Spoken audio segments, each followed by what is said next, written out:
देखिए, तेलंगाना स्टेट में तेलंगाना गवर्नमेंट की जानिब से एक सर्वे किया जा रहा है और उस सर्वे का नाम ये दिया गया है नॉन एग्रीकल्चरल प्रॉपर्टीज़ अपडेशन। और उसका एक पोर्टल क्रिएट किया गया है जिसका नाम है धरानी पोर्टल।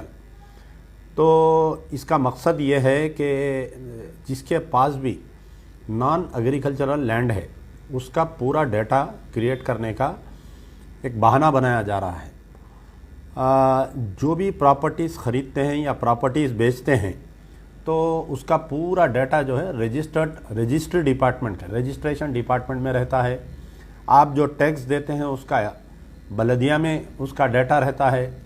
लैंड सर्वे एक रिकॉर्ड्स जो रहता है उसके अंदर पूरा डाटा रहता है। जब आप लाइट का मीटर लेते हैं तो इलेक्ट्रिसिटी डिपार्टमेंट में उसका डाटा रहता है। आप उस मकान पे अगर पानी का कनेक्शन लेते हैं, वाटर कनेक्शन, तो हैदराबाद मेट्रोपॉलिटन वाटर बोर्ड के पास आपका पूरा डाटा रहता है। तो ये तमाम यानी हर वो डाटा रहता है जो प्रॉपर्टी का होल्डर है उसका जो है जितने भी रजिस्टर्ड प्रॉपर्टीज़ है इनको पूरों को आधार कार्ड से लिंक किया गया है। आधार कार्ड में उसका डाटा रहता है।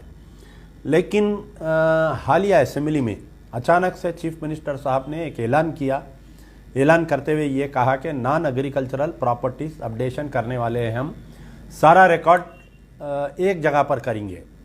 तो कई लोगों की नज़र से इसका नहीं गुजरा, लेकिन 1 अक्टूबर के दिन मेरा इत्तेफाक हुआ था एक बल्दिया दफ्तर को जाने का। जब मैं गया तो वहाँ पर एक फॉर्म, ये जो नॉन एग्रीकल्चर प्रॉपर्टीज़ अपडेशन का ये फॉर्म मेरे हाथ को लगा। इस फॉर्म में जो है टोटल 10 स्टेप्स है, यानी 10 कॉलम दिए गए हैं। आपके घर पे बलदिया की तरफ से लोग आएंगे। बलदिया में इतना स्टाफ नहीं है तो टीचर्स, गवर्नमेंट टीचर्स को, रेवेन्यू डिपार्टमेंट के स्टाफ को एनरोल किया गया है। आपके हर मकान पर आकर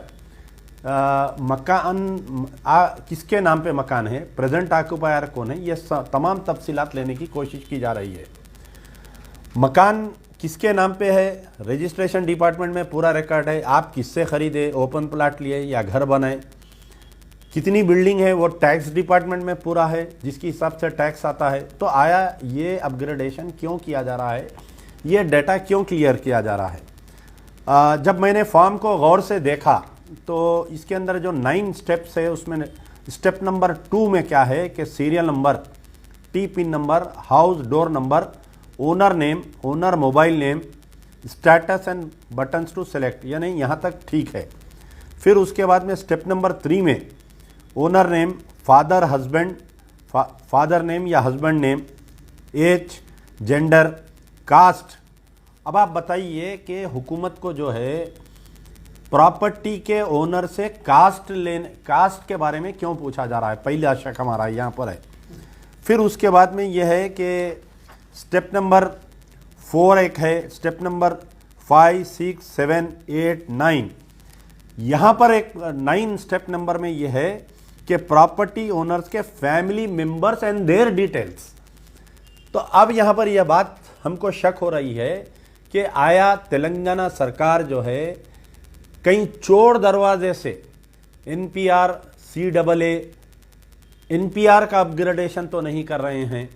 मोदी की सरकार को खुश करने के लिए चोर दरवाजे से ये फैमिली डिटेल्स लिया जा रहा है। उसका रिलीजन पूछा जा रहा है, उसका कास्ट पूछा जा रहा है, घर में कितने लोग हैं ये पूछा जा रहा है। आया हुकूमत को एक प्रॉपर्टी का, एक बिल्डिंग का, एक ओनर का अगर रिकॉर्ड लेना है तो आप जो है रजिस्टर्ड डिपार्टमेंट से सारे ले सकते। अगर कोई गवर्नमेंट लैंड पे कब्जे में है, जो अगर आपका लैंड अक्वायर कर लिया है, आप उसको रेगुलराइजेशन कर रहे हैं, रेगुलराइजेशन के LRS के ज़रिए आप उसका रिकॉर्ड ले सकते। बल्दिया में पूरा रिकॉर्ड है किसकी प्रॉपर्टी थी पहले, किसके नाम पे आई। लेकिन ये नॉन एग्रीकल्चरल प्रॉपर्टीज अपडेशन के नाम पर फैमिली डिटेल्स क्यों लिए जा रहे हैं?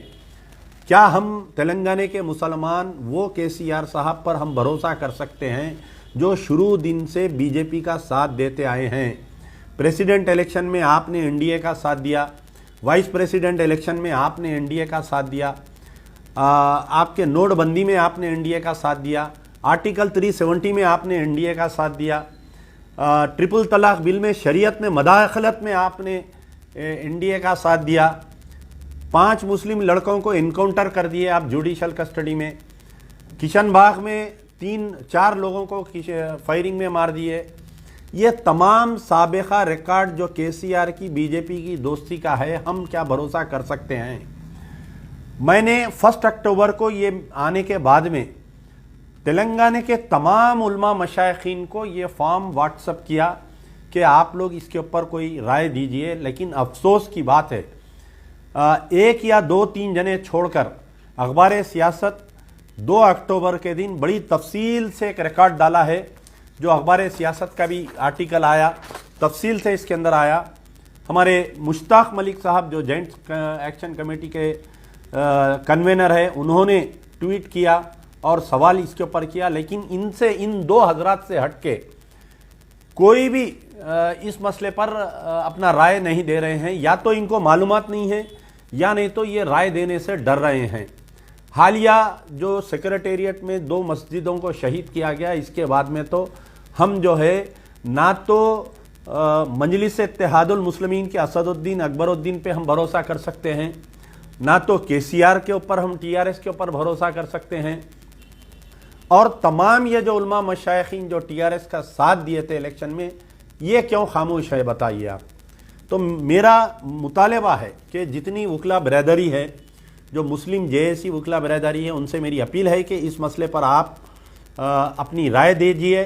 और मेरी जो टीआरएस के अगर कोई मुस्लिम कायदीन हैं तो उनसे भी मेरी गुजारिश है, ख़ास तौर पर महमूद अली साहब से, कि आप जो है साबिक़ा में रेवेन्यू मिनिस्टर रह चुके हैं। आपको ख़ुद मालूम कि आपने कई मरतबा ये दावा किया है कि हमने सारे डिटेल्स ले लिए। आपको मालूम होना चाहिए कि जिस वक्त तेलंगाना अलग होने के बाद में आंध्रा और तेलंगाना के लोगों का एक सर्वे किया गया था, वो सामाग्रह बोल के सर्वे किए थे, 1 दिन की छुट्टी, कोई घर से नहीं निकलना।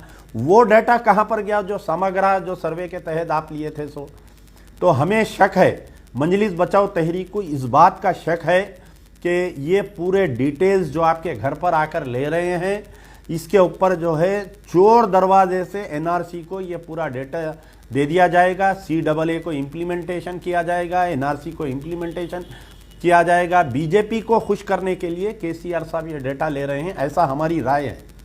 मजीद अगर इसके अंदर कोई मेरी राय से इख्तलाफ करते हैं तो मैं उनसे गुजारिश करूंगा टीआरएस के कायदीन से कि मेरे शक को दूर करें। मैं तमाम वकला बरदरी से अपील कर रहा हूँ, तमाम उलमा मशाइखीन, दानिशवरान इस्लाम, जितने मुस्लिम IAS IPS ऑफिसर्स है, जो रिटायर्ड IAS IPS ऑफिसर्स है, मेरी उनसे गुजारिश है कि इस मसले पर जल्द से जल्द बोलिए, वरना ये लोग सर्वे करके हमारा रिकॉर्ड पूरा बीजेपी के हाथ में दे देंगे। आने वाले दिनों में मुसलमानों को जिस तरीके से आसाम, वेस्ट बंगाल में परेशान किया जा रहा है, आपको भी यहाँ पर परेशानी में सामना करना पड़ेगा। यार जिंदा सोबत बाकी।